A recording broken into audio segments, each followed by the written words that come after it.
For millions of years, it was the most dangerous animal on Earth. A predator so large, so dominant, so deeply embedded in every ocean on this planet that nothing, not temperature, not competition, not the slow grind of geological time, should have been able to stop it. And yet, 3.6 million years ago, it vanished. The standard explanation is simple. Climate change, prey collapse. The ocean shifted and Megalodon couldn't keep up. But that explanation has a problem. Because when scientists look closely at the fossil record, at the timing, the geography, the biology, the numbers don't add up. Something is missing from the story. And the closer researchers look, the more a different possibility keeps surfacing. What if Megalodon wasn't just outcompeted? What if something hunted it? To understand how something this size could be killed, you first have to understand what it actually was. For most of the 20th century, scientists pictured Megalodon as a great white shark scaled up. Bigger teeth, bigger body, same animal, just monstrous. That picture was wrong. In 2025, a team of 28 international scientists, led by paleobiologist Dr. Kenshu Shimada, ran the most detailed analysis of Megalodon's body proportions ever conducted. Using a vertebral column discovered in Belgium and comparing it against 165 living and extinct shark species, they found something that rewrote the standard model entirely. Megalodon wasn't stocky, it was streamlined, sleeker than anyone had reconstructed. Longer pectoral fins, flatter jaw, a body built not for brute force alone, but for sustained, efficient movement through open water. And it was bigger than we thought. The Belgian vertebral column, just the trunk, no head, no tail, measured 36 feet. Adding proportional estimates for the missing sections, that individual stretched to around 54 feet. Then came the fossil from Denmark, a single vertebra 9 inches wide. Run the same calculations, and the number becomes difficult to process. 80 feet, 94 tons, rivaling the blue whale in length, the largest predator by mass that has ever existed on this planet.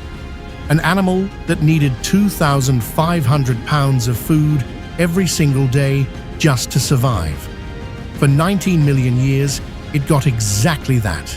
Whales, dolphins, sea turtles, large fish, anything big enough to justify the effort. Its bite force has been estimated between 24,000 and 40,000 pounds, more than 3 times the force of a T-Rex. Its teeth, serrated, triangular, some reaching 7 inches long, replaced continuously throughout its life, 276 at a time. It didn't just dominate, it defined the ocean.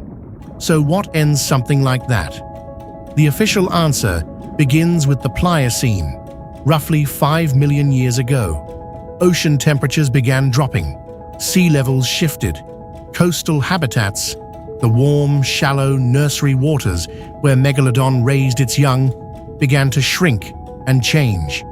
And then, the prey started disappearing. During the Pliocene extinction event, 36% of all large marine species vanished.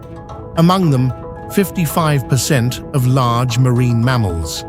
The whales, dolphins, and porpoises that Megalodon depended on for its enormous daily intake were collapsing as a population.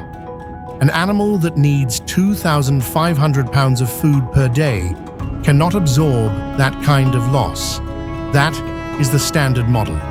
Resource collapse, slow starvation across generations. A population that couldn't replace itself fast enough once the food web beneath it began to fail.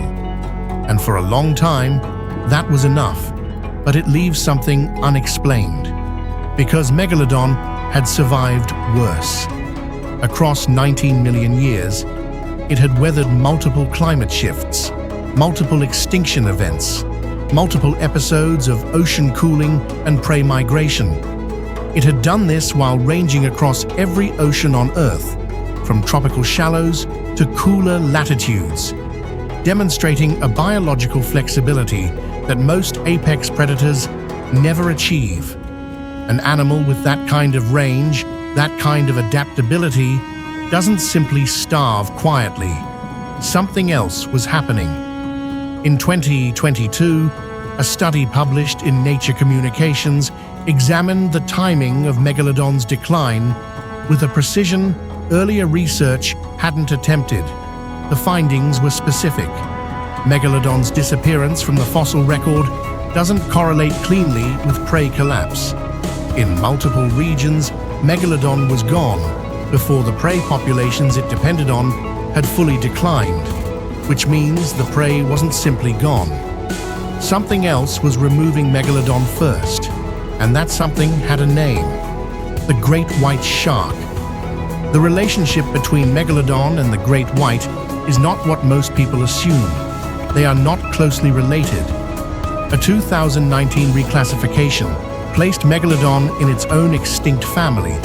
The Ottodontidae diverged from the great white's ancestors as far back as the early Cretaceous. Megalodon and the great white are roughly as related as a human and a lemur. But for a brief, critical window in geological time, they shared the same ocean. And the evidence suggests that window was catastrophic for Megalodon. Fossilized great white teeth have been found in the same sediment layers as the final Megalodon records in multiple locations. In some sites, the density of great white teeth increases precisely as Megalodon teeth disappear. This is not coincidence. The great white was smaller, leaner, built for a very different kind of hunting. Fast, ambush-based, optimized for smaller but more abundant prey. Where Megalodon required 2,500 pounds daily, the great white could sustain itself on a fraction of that. Where Megalodon needed stable, warm coastal nursery waters to raise its young, the great white was flexible, moving across temperature gradients, adapting to tighter prey windows. In a collapsing food web, that efficiency becomes an overwhelming advantage. But efficiency alone doesn't explain predation. The great white didn't just outcompete Megalodon for food. Evidence suggests it actively targeted Megalodon's young. Megalodon gave birth to live young. Fossilized vertebrae indicate that newborns already measured between 12 and 13 feet, roughly the size of a fully grown great white shark. At first, that sounds like protection. But consider the other side of that equation. A 13-foot juvenile Megalodon is, to a large adult great white, a viable target. It is large enough to represent a significant caloric return. It is not yet large enough to defend itself against a coordinated attack. And if Megalodon raised its young in the same warm, shallow coastal waters that great whites were increasingly occupying, those nurseries became hunting grounds. Fossil sites in North Carolina, South Africa, and the Canary Islands show evidence of juvenile Megalodon remains in locations overlapping with early great white presence. The pattern is consistent, not definitive. Fossilization is imperfect, interpretation is contested, but consistent enough that a growing number of researchers treat juvenile predation as a serious contributing factor to Megalodon's collapse. You don't have to kill the adults, you only have to kill enough of the young. There is another predator in this story that almost never gets discussed. Livyatan melvillae, a sperm whale, but not the sperm whales alive today. Something older, larger, and built very differently. Livyatan lived during the same period as Megalodon. Its fossils have been found in the same deposits, in the same geographic regions, at roughly the same time. And unlike modern sperm whales, which have functional teeth only on the lower jaw and feed primarily on squid, Livyatan had enormous interlocking teeth on both jaws, upper and lower, each tooth reaching up to 14 inches long.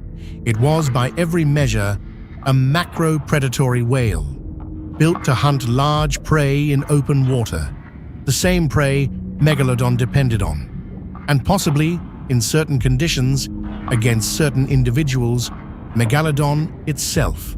The direct evidence for Livyatan predating on Megalodon is circumstantial.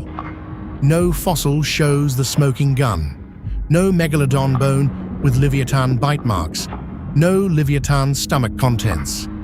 But the overlap in time, geography, and prey preference is exact, and the biology is not implausible.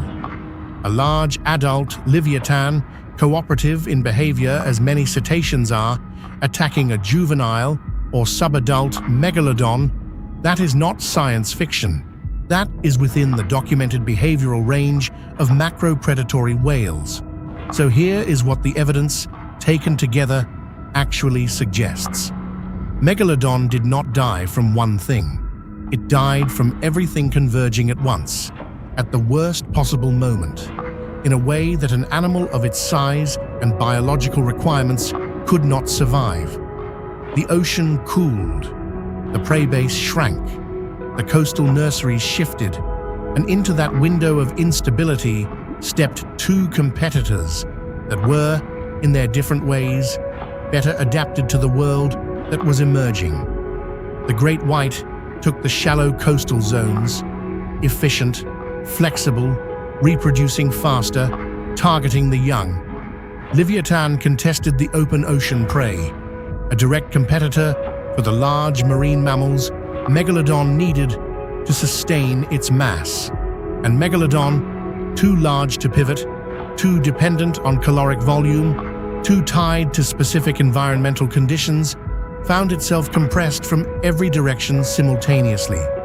Its size, for 19 million years its ultimate advantage, became the thing that made escape impossible. There is one final detail most extinction accounts leave out: the blue whale. Today, the blue whale is the largest animal on Earth. It reaches lengths of up to 100 feet. It feeds on krill, small crustaceans near the bottom of the food chain, filtering enormous volumes through baleen plates. But blue whales didn't always feed this way. The ancestors of modern baleen whales were far more varied in their diet. The shift to filter feeding, the specialization that allowed baleen whales to reach such extraordinary size, accelerated significantly during and after the Pliocene. The timing was not accidental. With Megalodon gone, the selection pressure that had kept large marine mammals from growing too conspicuous, too slow, too large to escape, was removed. The ocean reorganized itself around that absence. The largest animal that has ever lived on this planet exists, in part because the most dangerous predator in ocean history disappeared. Megalodon is gone. The evidence for that is overwhelming and unambiguous. No fresh teeth, no bite marks on modern whales, no carcasses, no footage. For an animal that needed 2,500 pounds of food per day and hunted in shallow coastal waters humans have navigated for thousands of years, absence of evidence here is evidence of absence. But the story of how it disappeared is not settled. The prey collapse is real. The climate shift is real. The competition from the great white is real. The pressure from Livyatan Melville is real. What remains uncertain is the weight of each factor. How much of Megalodon's collapse was starvation? And how much was predation? How much was climate?